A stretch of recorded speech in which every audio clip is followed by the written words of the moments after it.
Assalamualaikum warahmatullahi wabarakatuh. Selamat pagi anak-anakku semuanya. Kembali lagi bertemu dengan pembelajaran PPKN bersama saya Rosid Ilma Samsunugroho. Di pertemuan hari ini tanggal 10 September tahun 2020, kita nanti akan membahas bersama-sama dan belajar bersama-sama mengenai materi bab 2 KD kompetensi dasar 3.2 mengenai makna, kedudukan, dan fungsi Undang-Undang Dasar Negara Republik Indonesia tahun 1945 dan perundang-undangan lain dalam sistem hukum nasional. Pada kesempatan kali ini dalam pembelajaran dari rumah atau PDR, kita coba bersama-sama tetap bersyukur bahwa kita masih diberi kesehatan dan kemampuan untuk senantiasa mengikuti pembelajaran tanpa download apapun. Dan bagi kalian juga harus bersyukur bahwa negara kita, negara Indonesia adalah negara yang aman, tentram, dan nyaman untuk kita tinggali sampai saat ini. Baik, untuk tujuan pembelajaran pada pertemuan kali ini, yang pertama adalah bahwa nanti kalian dapat menjelaskan makna, kedudukan, dan fungsi dari Undang-Undang Dasar Negara Republik Indonesia tahun 1945, kemudian menyebutkan makna, kedudukan, dan fungsi dari Undang-Undang Dasar Negara Republik Indonesia tahun 1945 serta peraturan perundang-undangan lainnya dalam sistem hukum nasional. Dan yang ketiga, kalian juga diharapkan bisa menunjukkan makna, kedudukan, dan fungsi dari Undang-Undang Dasar Negara Republik Indonesia tahun 1945 serta peraturan perundang-undangan lainnya. Kemudian yang keempat, memberikan contoh atau sikap melaksanakan dan mempertahankan Undang-Undang Dasar Negara Republik Indonesia tahun 1945 di lingkungan sekolah, keluarga, masyarakat, bangsa, dan negara. Ya, sebenarnya apa sih Undang-Undang Dasar Negara Republik Indonesia tahun 1945 itu? Bahwa Undang-Undang Dasar, seharusnya Undang-Undang Dasar NRI tahun 1945 ini merupakan sebuah hukum dasar atau konstitusi, nama kerennya yang tertulis di negara kesatuan Republik Indonesia. Nah, Undang-Undang Dasar Negara Republik Indonesia tahun 1945 ini merupakan sumber hukum dari semua aturan yang ada di Indonesia. Jadi semua peraturan ini harus bersumber pada Undang-Undang Dasar. Nah, Undang-Undang Dasar NRI tahun 1945 ini berbeda dengan undang-undang, kedudukannya lebih tinggi dengan Undang-Undang Dasar Negara Republik Indonesia tahun 1945 ini menempati posisi yang puncak. Nah, untuk sistematika atau bagian-bagian Undang-Undang Dasar Negara Republik Indonesia tahun 1945, yang pertama dilihat dari sistematikanya sebelum amandemen dan sesudah amandemen. Ini terdiri dari pembukaan atau preambul yang biasa kalian dengarkan dalam setiap upacara hari Senin itu, kemudian batang tubuh dan penjelasan. Nah, sesudah amandemen ini diganti menjadi pembukaan dan pasal-pasal. Nah, penjelasannya kemana?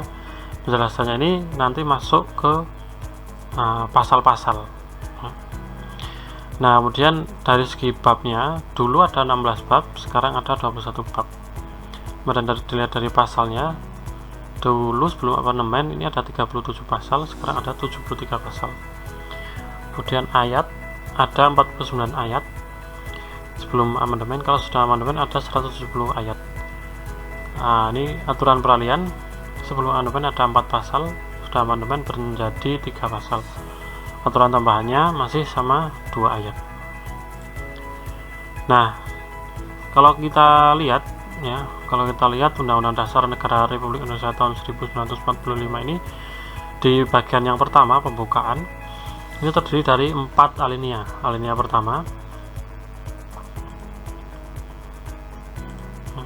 pertama mulai dari bawah, sesungguhnya kemerdekaan itu adalah hak segala bangsa, sampai dengan beri keadilan. Ini merupakan alinea pertama atau paragraf pertama. Kemudian paragraf kedua, paragraf ketiga, dan paragraf keempat. Ini secara bagian dari pembukaan Undang-Undang Dasar yang setiap hari Senin pada saat upacara kalian dengarkan. Nah, kemudian ini teks proklamasi, karena nanti kita akan membahas pula apa hubungannya proklamasi dengan pembukaan Undang-Undang Dasar ya. Bahwa proklamasi ini ada dua hal ya, ada dua hal di sini yang dibahas. Kalimat pertama atau paragraf pertama dan paragraf kedua. Kami bangsa Indonesia dengan ini menyatakan kemerdekaan Indonesia. Ini pernyataan yang pertama di alinea pertama. Kemudian hal-hal yang mengenai pemindahan kekuasaan dan lain-lain diselenggarakan dengan cara sesama dan dalam tempo yang sesingkat-singkatnya. Ini merupakan kalimat kedua atau alinea kedua dari teks proklamasi.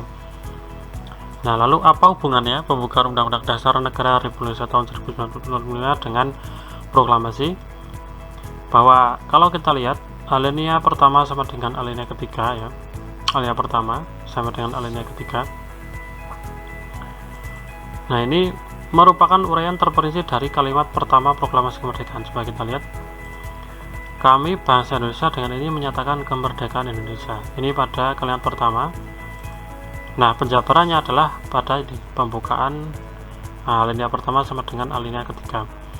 Nah, bahwa sesungguhnya kemerdekaan itu adalah hak segala bangsa. Ini ya, sesuai dengan pernyataan di kalimat pertama proklamasi alinea kedua. Dan perjuangan kemerdekaan Indonesia telah sampai pada saat yang berbahagia dengan selamat sentosa mengantar rakyat Indonesia ke depan pintu kemerdekaan, pintu gerbang kemerdekaan Indonesia yang merdeka, bersatu, berdaulat, adil dan makmur. Ini juga penjabaran dari ini, kami bangsa Indonesia dengan ini menyatakan kemerdekaan Indonesia. Kemudian alinea ketiga, atas berkat rahmat Allah yang Maha Kuasa dan dengan didorongkan oleh keinginan luhur supaya berkehidupan kebangsaan yang bebas, maka rakyat Indonesia menyatakan hal ini kemerdekaannya. Jadi mulai alinea pertama sampai dengan alinea ketiga masih membahas mengenai kemerdekaan Indonesia. Nah, pernyataan selanjutnya, alinea keempat memberi arah pertanggungjawaban terhadap pelaksanaan proklamasi kemerdekaan. Kemudian isi pokok kedua proklamasi kemerdekaan yaitu tindakan yang harus segera dilakukan antara lain dengan menetapkan Undang-Undang Dasar Negara Republik Indonesia tahun 1945 yang memuat pembukaan. Nah, hal-hal yang mengenai pemindahan kekuasaan dan lain-lain diselenggarakan dengan cara seksama dan dalam tempo yang sesingkat-singkatnya. Maksudnya apa di sini? Nah, ini penjabarannya terdapat dalam pembukaan Undang-Undang Dasar Negara Republik Indonesia tahun 1945 alinea keempat. Dan daripada itu, untuk membentuk suatu pemerintahan negara yang melindungi segenap bangsa Indonesia dan seluruh tumpah darah Indonesia, dan untuk memajukan kesejahteraan umum, mencerdaskan kehidupan bangsa, dan ikut melaksanakan ketertiban dunia yang berdasarkan kemerdekaan, perdamaian abadi, dan keadilan sosial, maka disusunlah kemerdekaan Indonesia itu. Nah, disusunlah kemerdekaan Indonesia itu merupakan penjabaran dari ini.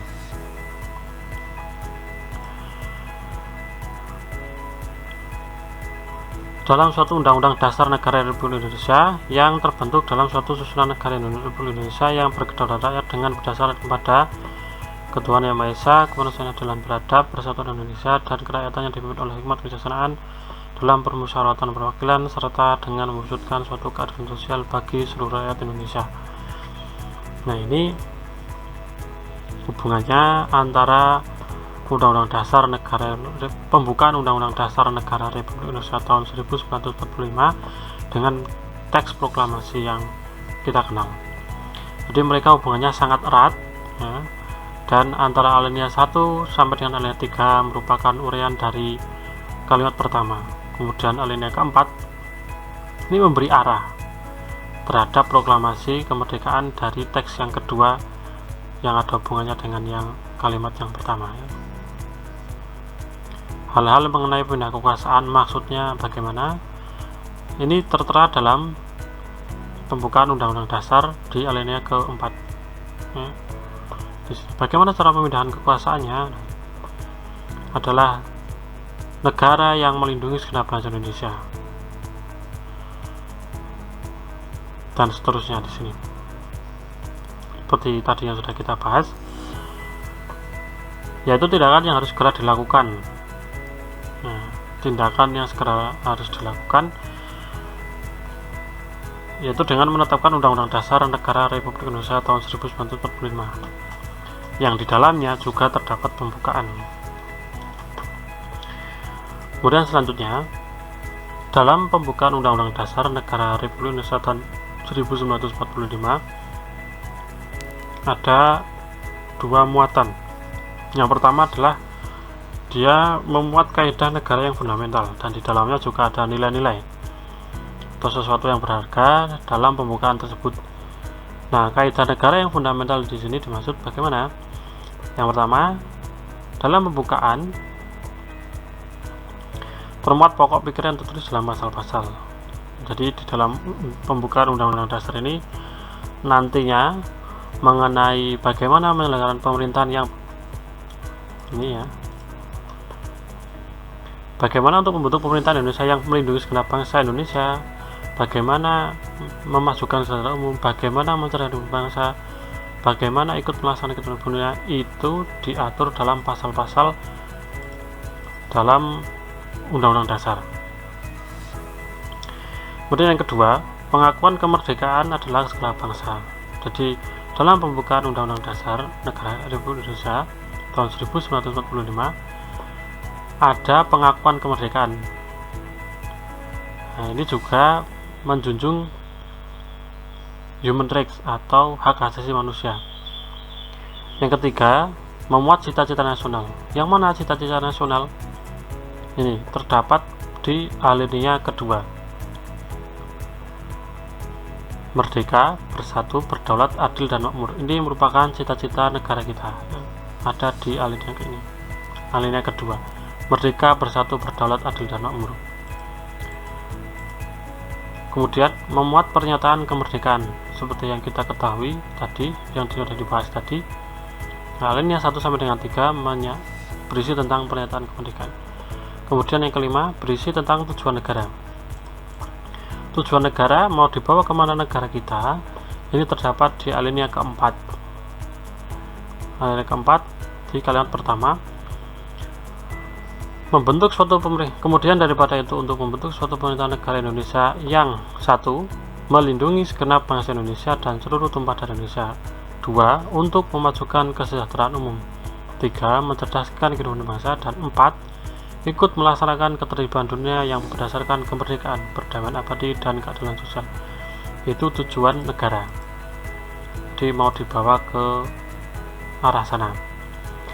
Kemudian bahwa rakyatlah yang memegang kedaulatan atau yang berkuasa di negara Republik Indonesia.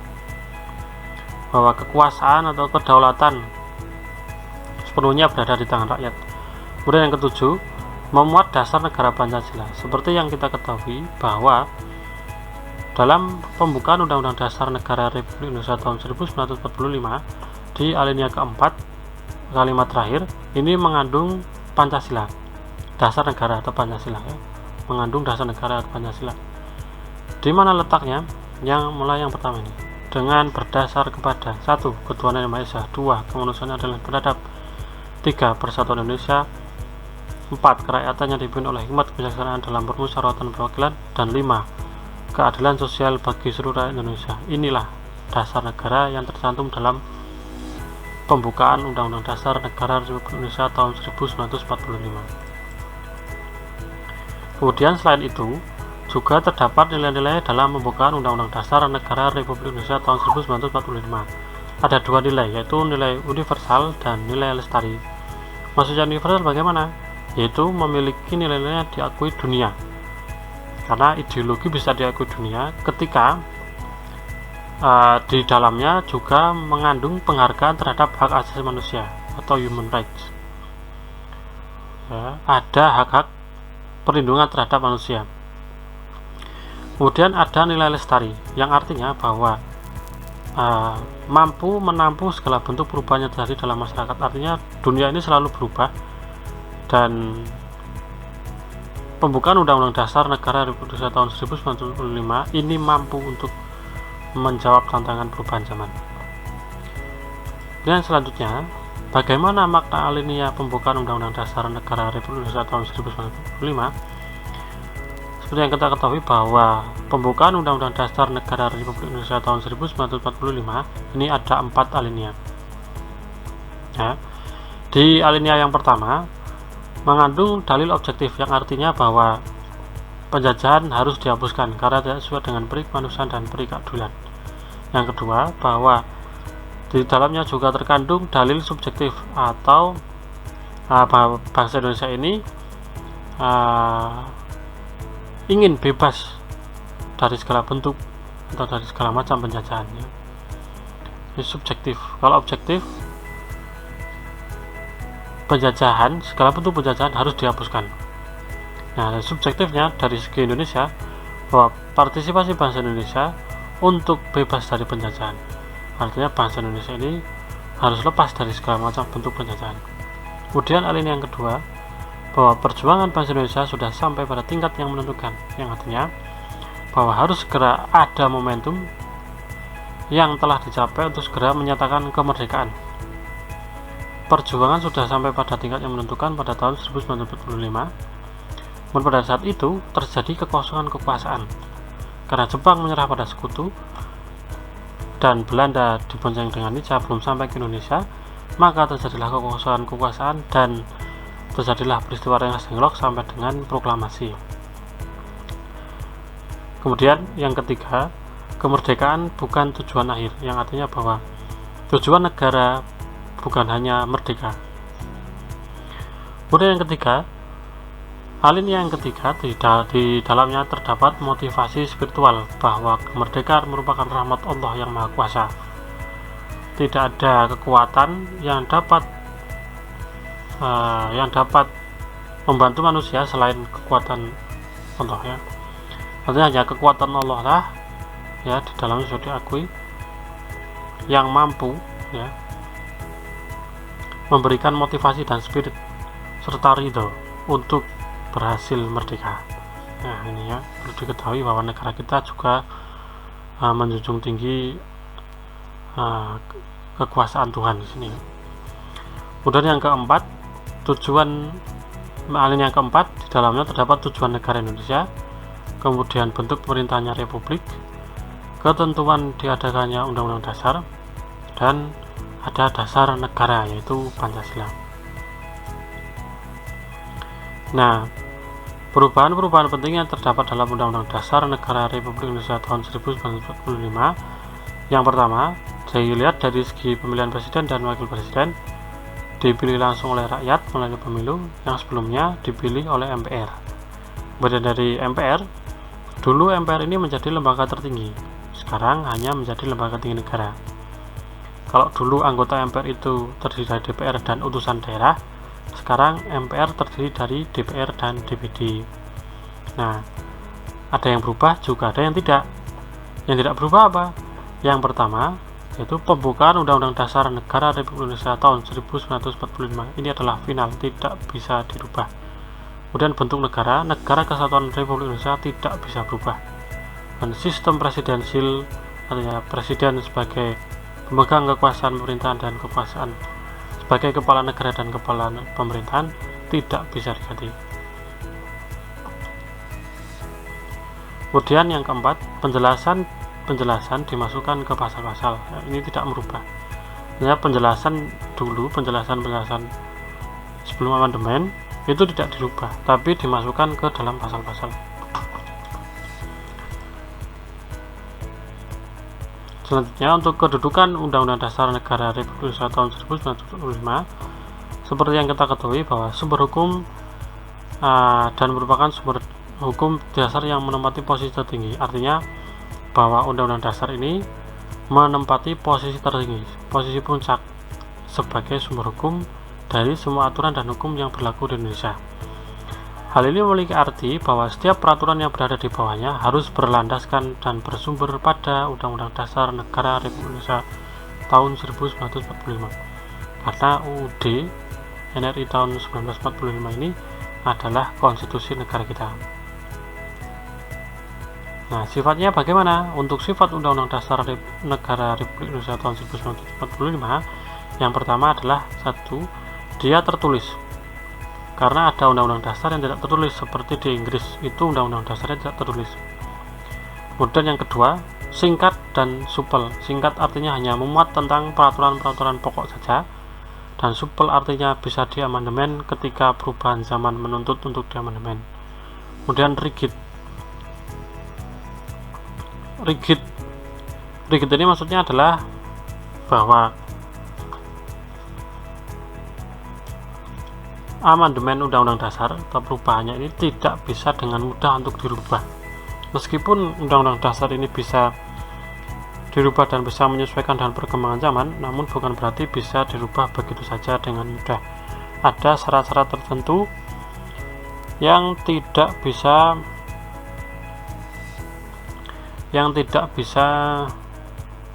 dengan mudah dipenuhi. Nah, kemudian fleksibel ini hampir sama dengan supel, artinya bisa menyesuaikan dengan perkembangan zaman, bisa mengikuti dinamika kehidupan bermasyarakat. Kalau yang supel ini juga mengandung hak asasi manusia, artinya bahwa sebelum amandemen memang pasal 28 itu mengenai hak asasi manusia belum sepenuhnya diatur. Kemudian setelah adanya Declaration of Human Rights di Deklarasi HAM Internasional, akhirnya di Indonesia juga mengadopsi HAM internasional. Kemudian yang kelima, memuat aturan konstitusional, artinya memuat bagaimana kekuasaan itu dibagi, disusun, dan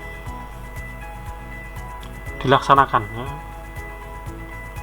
Aturan-aturan di negara kita yang paling mendasar. Kemudian yang keenam, hukum positif tertinggi, artinya hukum positif itu adalah hukum yang masih berlaku dari dulu sampai dengan besok, bahwa Undang-Undang Dasar Negara Republik Indonesia tahun 1945 ini akan tetap berlaku sebagai hukum tertinggi di Indonesia.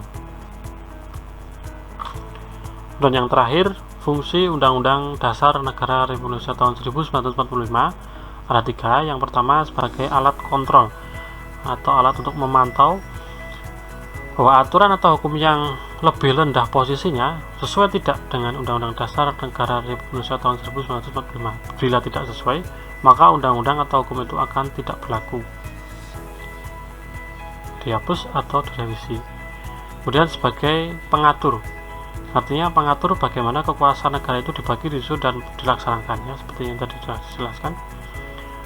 Bagaimana kekuasaan presiden, masa jabatannya berapa tahun, bagaimana cara memilih presiden, bagaimana cara memilih menteri, bagaimana cara menjalankan pemilihan umum, bagaimana anggota dewan DPR, bagaimana susunan anggota MPR, dan seterusnya, itu diatur dalam Undang-Undang Dasar Negara Republik Indonesia tahun 1945.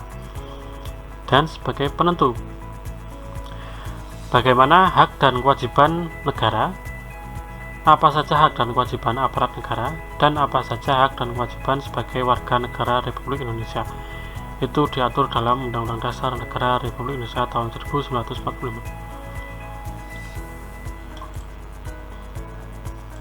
Ya, mungkin untuk pertemuan hari ini hanya itu yang bisa Bapak sampaikan. Apabila nanti ada pertanyaan, silahkan hubungi nomor WA di 085842927338, dan selalu kunjungi channel Bapak kami di Sinau Sareng.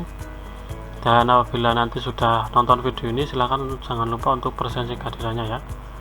Demikian untuk pelajaran dari rumah, ya, belajar dari rumah pertemuan ke-5 ini.